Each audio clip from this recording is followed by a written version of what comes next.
Hello everyone, welcome back again in Feral Keylines Designs YouTube channel. First of all, my update is really taking a lot of time. It is simply because my editing and my filming style in general changed for good, and I do hope you find them useful. As promised, we are now posting the other coord dress from my collection, Feria Lolita collection. This dress coord is a lot simpler compared to the first one. To start off the coord project, as usual, we will start making the skirt part first. We will still follow our usual routine in making a rectangle skirt style. This is one of the simplest and easiest way in making Lolita skirt. Just like what we did in the first dress, we will still have two cut pieces for this skirt. That is one lining cloth and one main printed fabric with the same exact measures. For our measures, we will still follow a 25 inches fixed skirt length, since this dress also won't be having any ruffles work to finish it off. Our width measure will be your waist measure multiplied to 2.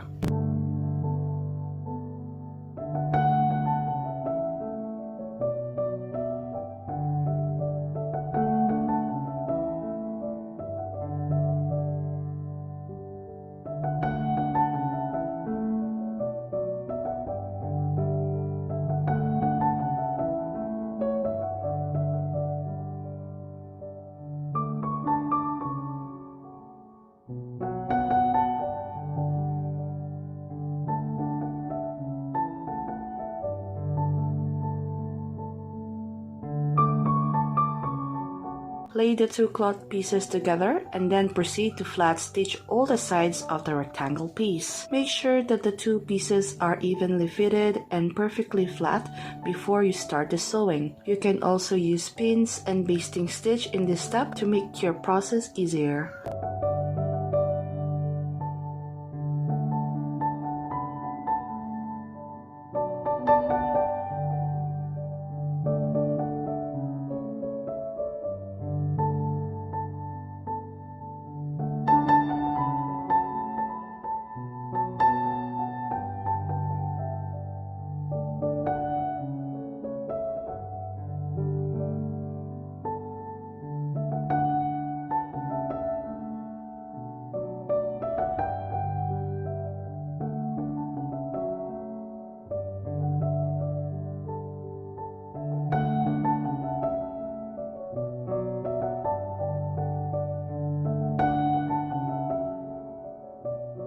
Once you finish sewing the two rectangles together, you can then now run the raw edges into the overlock machine. This will finish off the raw edges of the whole skirt.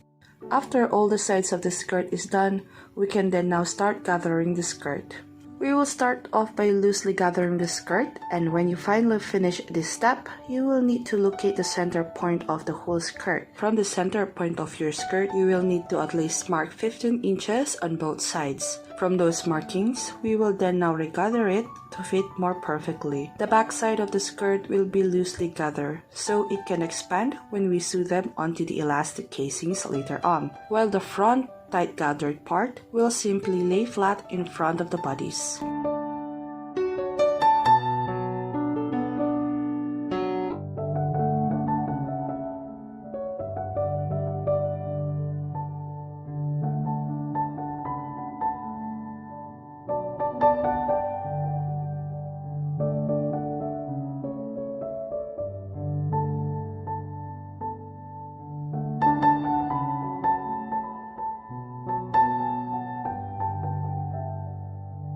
We will then now close the skirt together. Since this dress will also have a back elastic closure, we will need to close the skirt as earlier as this step.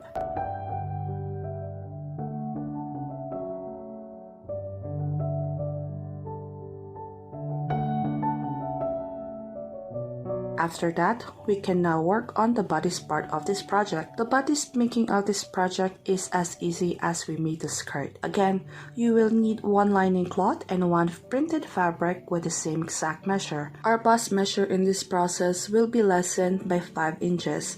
If you have a 35 inches bust with no allowance, you will simply less 5 inches in that bust measure. This is because this dress cord will also have an elastic back closure, which gives us more options friction in fitting, and because the back is elastic, it will expand to our measures. For this project, my bodice length will be around 9 inches in measure. This measure will still be lessened once we finish the raw edges of the bodice. Once you have all your pieces together, you can then now sew all the sides of the piece, closing all the sides of the rectangle.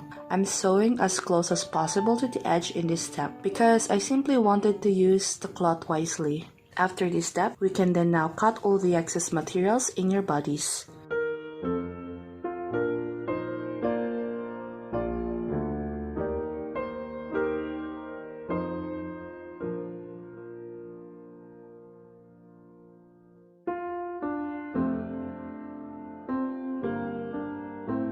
Now, it's time for us to mark our taxings. I will still follow my standard process in taxings. That is simply by folding the bodice into half and then marking the center point of the whole bodice. From the center point, we will then now mark 4 inches on both sides. And then from those markings, we can now mark the height of our taxings, which will be 5 inches in this project. If your bodice is longer, you can adjust the placement and the height of your taxings.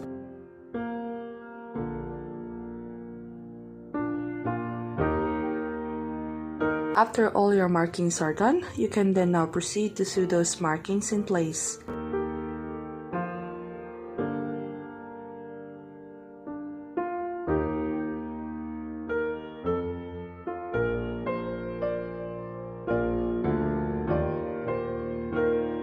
We can now move on to our next step. You will simply fold the bodice into half again. But this time, we will just reshape the bodice part in the process. The back part of the bodice will be shorter compared to the front part. This cord will have a more obvious dip on the back part. This is also a usual pattern cut for JSK, but you are free to skip this process if you didn't like this kind of cut on your dress. You can decide how much you wanted the cut to be. I usually just cut few inches in this step, but you are free to reshape your bodice however you like.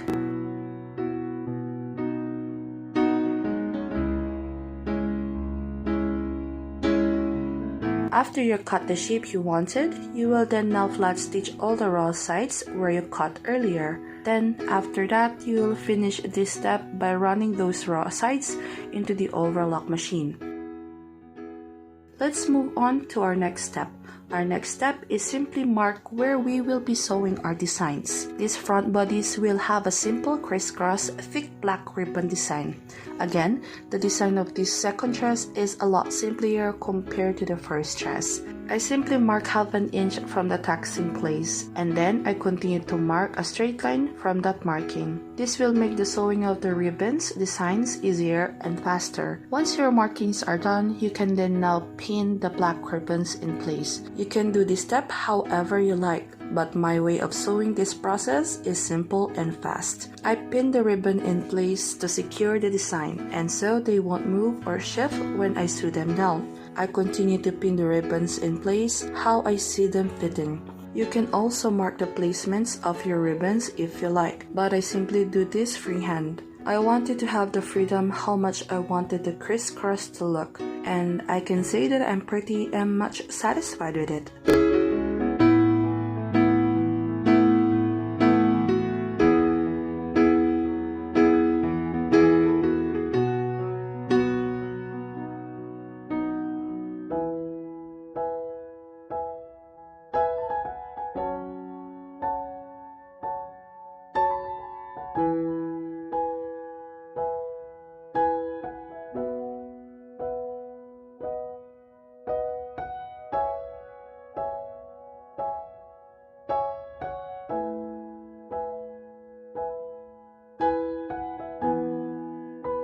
After you finish pinning your ribbons in place, you will then now flat stitch those edges of the ribbon. This will secure the ribbon's edges in their place. You will also need to cut all the excess ribbons after you finish this step. We will finish the front bodice design by covering the edges of the ribbon crisscross with this one layer black ribbon. This will hide all the raw sides of the ribbons, and it will also add design in the front bodice.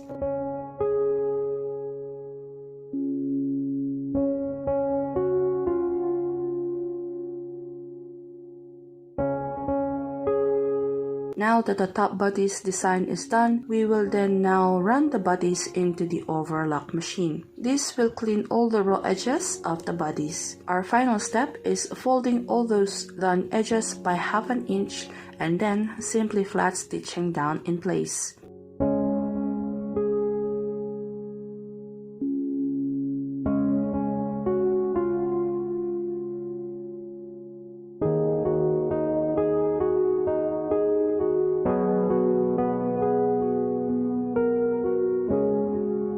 Let's move on to the back elastic casing of this project. Again, you will need one lining cloth and one main printed cloth in this process. Turn the printed cloth inside so the design will be facing the lining cloth. Then flat stitch the top part of the rectangle piece. After that, you will need to flip it on the other side so the design will be showing outside. Now, you will need to safely pin those folded edges down.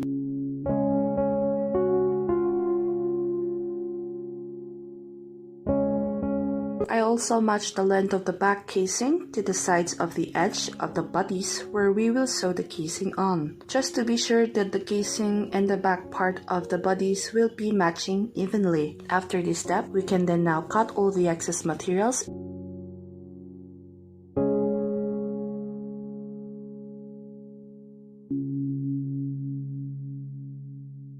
From there, we will then mark 2 inches from the top until we reach the bottom. Once your markings are done, you can then now sew those markings in place. These markings will create the channels for the elastics. After you finish your markings, you can then now proceed in flat stitching those markings down.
You can then now insert the elastics in the channels. Once you reach the other side of the channel, you will need to pull the elastic as hard as you can. This will spread the gather of the elastic evenly. You can do this process in the rest of the elastic in this back casing.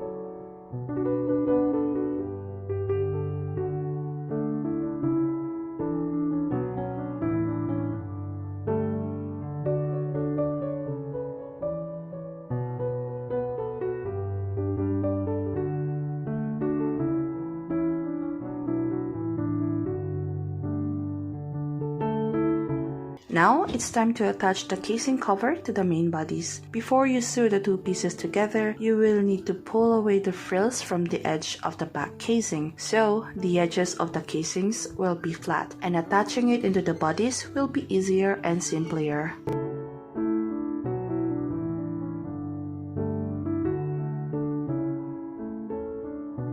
After this, you will need to run those raw seams into the overlock machine. This will finish the seams inside the bodice. We can then now flat stitch those done edges into their designated sides. If you do this step, the back part seam of your dress will lay flat when you wear the dress.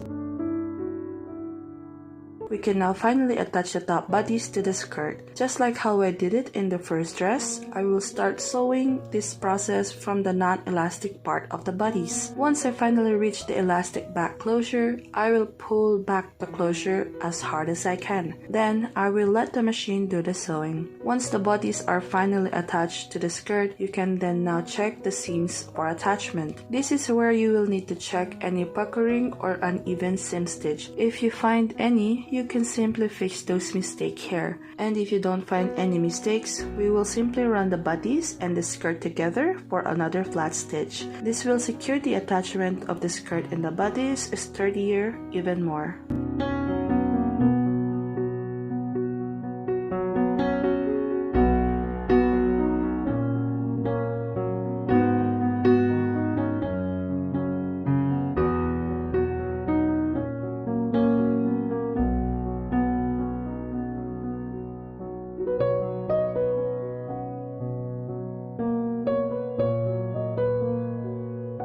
Let's now finish the bottom part of the skirt. This skirt, just like the first dress, will have a very bold and stiff edges. I will fold the edges of this dress by 2 inches, and then I will flat stitch those folds down. After you finish the hem of your skirt, you can give it a quick ironing, and now we can move on to our next step.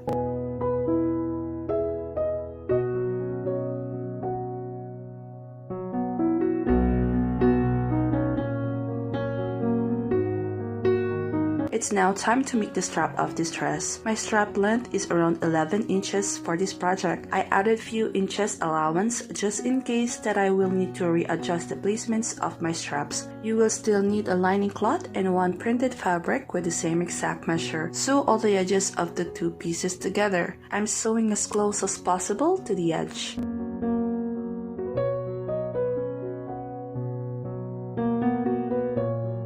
After that, you can then now run those pieces into the overlock machine. This will finish and clean all the raw edges of the strap. To finish off the strap, all we have to do is fold the longer side of the strap by 1 inch.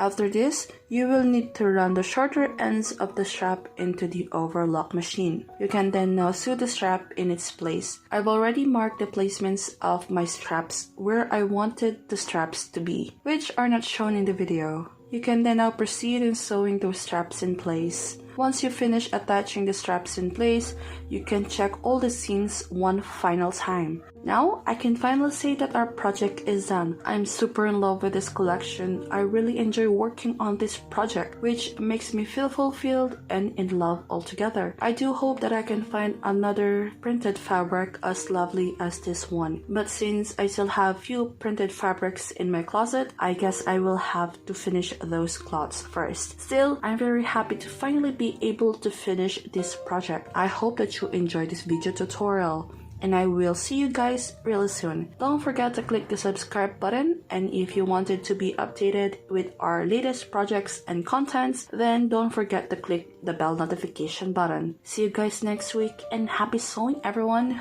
Bye bye.